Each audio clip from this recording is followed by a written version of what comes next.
One of the reasons why recommendation letters were so incredibly important was because, well, number one, you as an applicant to a educational program or anything of that nature, you had to convince someone of relative significance that they should take the time to write you a good recommendation letter. So that's one aspect. The other aspect of it all is, well, when an individual of particular expertise in a field took the time to write a quality letter that actually read very well, it was indicative of somebody taking their time to really put together a letter that resonated with whatever institution or hiring manager or CEO or HR representative would be actually reading that letter. Well, given the capabilities of artificial intelligence today, anyone can generate a brilliant letter, a perfect resume that does not stand out from the crowd. When you're applying for jobs, and even when you're hiring for jobs, what you're looking for is who stands out, right?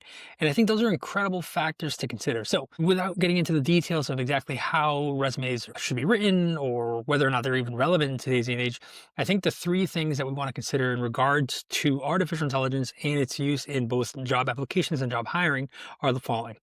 Number one, AI literacy. Number two, AI integration. And number three, AI leadership. So why these three?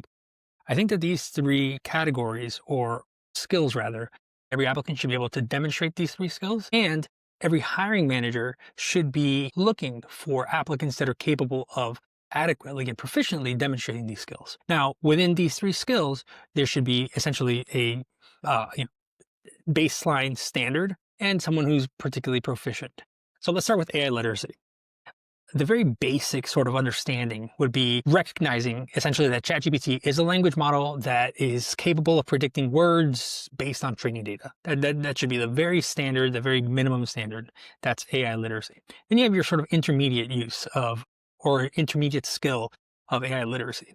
And this should be basically your ability to compare outputs from ChatGPT and Google search, and then understanding the differences between generative AI and traditional search engines. Now, this is incredibly important, not just in the hiring aspect of things, but also when it comes to businesses and business integrations. Now, we're not going to go too far into that, but without a shadow of a doubt, a lot of people are starting to use ChatGPT, Claude, and all these different AI resources and large language models to actually conduct their searches. So anyone who tells you search optimization is done on Google exclusively, incorrect. But that's a topic for a whole nother video. Advanced skill set. Advanced skill set, we're looking at basically being able to critically evaluate AI outputs for bias or accuracy and for context, all while citing credible sources to actually validate that information. So when you're able to do that, now you're displaying significantly more advanced capability when it comes to your AI literacy. Now, moving on to the second category. Now we have AI integration, right? So what exactly does that mean? Being able to take artificial intelligence software and integrating it into your daily workflows or company workflows. A basic understanding of AI integration would be using AI to auto-generate email drafts in Gmail or Outlook. This is becoming significantly easier nowadays, especially when you have tools like Perplexity's Comet, or you have integrations like Claude in Google Chrome. You should be very cautious with this because this is not something that you can essentially take back. So with that, of course, comes ownership and accountability, being accountable for whatever it is that your artificial intelligence workflows produce. Then you have your intermediate level, right? So in your intermediate capabilities, what we're looking at is basically being able to embed your AI chatbots into, say, a company website, or answering FAQs with a chatbot, or routing a customer using this chatbot. So this shows a more intermediate use of artificial intelligence when it comes to integrating it into your workflows. But still, I mean, there's still room for improvement there.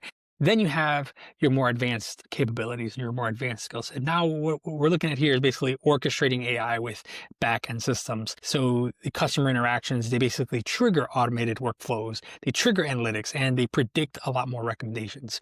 Now you're not only having sort of immediate impact on the customer, you're actually having you're providing a more strategic value to that company. Lastly, you have sort of AI leadership. And AI leadership, I think, it falls more on the more senior positions, but it should still be something that anyone aspiring to join those senior positions, or anyone that's currently in those, should not only vet for, but should also work on.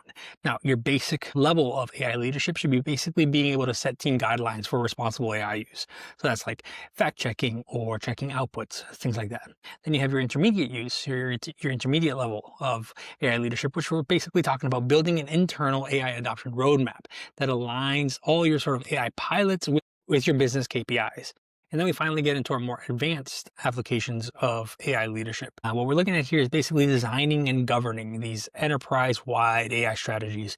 This includes ensuring compliance, ensuring ethics, ensuring workforce reskilling, and cross-functional integrations, basically at scale within the entirety of the company. Yeah, I mean, what we're looking at here is again significantly more advanced levels of not just being able to use AI, but being able to apply it at a broader level, hold teams accountable at the standard, and then ultimately being able to sort of steer that massive rudder that is artificial intelligence for your company in order to leverage in a way that actually achieves business goals. So to summarize, I just want to kind of reiterate briefly. So we have three categories of things that you as an applicant or you as a hiring manager should look to assess when it comes to artificial intelligence. And this is going to be your AI literacy, your AI integration, and your AI leadership. Within those, we have three tiers: your basic, your intermediate, and your advanced. For AI literacy basic, we're talking about recognizing that ChatGPT is an LLM. For intermediate, we're talking about comparing outputs from ChatGPT, Google search, and actually being able to understand the differences between generative AI and traditional search engines. And then for advanced, we're looking at critically evaluating AI output for bias, accuracy, and context while citing credible sources to validate that information. Next, we have our AI integration at basic. What we want to do is use AI to basically auto-generate email drafts or Gmail Outlook. Then we have our intermediate, which is embedding an AI chatbot into a company website to answer frequently asked questions or route customer service tickets. Then we finally have our advanced. What we're looking at is orchestrating AI with backend systems so that customer interactions actually trigger automated workflows, analytics, and predictive recommendations. And then finally, we have AI leadership. At the basic level, what we're looking at is setting team guidelines for responsible AI use. That's basic fact checking and outputs. Now we have our intermediate, which we're looking at building an internal AI adoption roadmap that aligns AI pilots with business KPIs. And then finally, our advanced tier, which is designing and governing enterprise-wide AI strategy, ensuring compliance, ethics, workforce reskilling, and cross-functional integrations at scale. Anyway, I hope this helps you. I look forward to making more videos like this where I basically take some more practical AI skills that you can use and kind of provide you guys with some more depth and some more insight on that. I'll see you in the next one.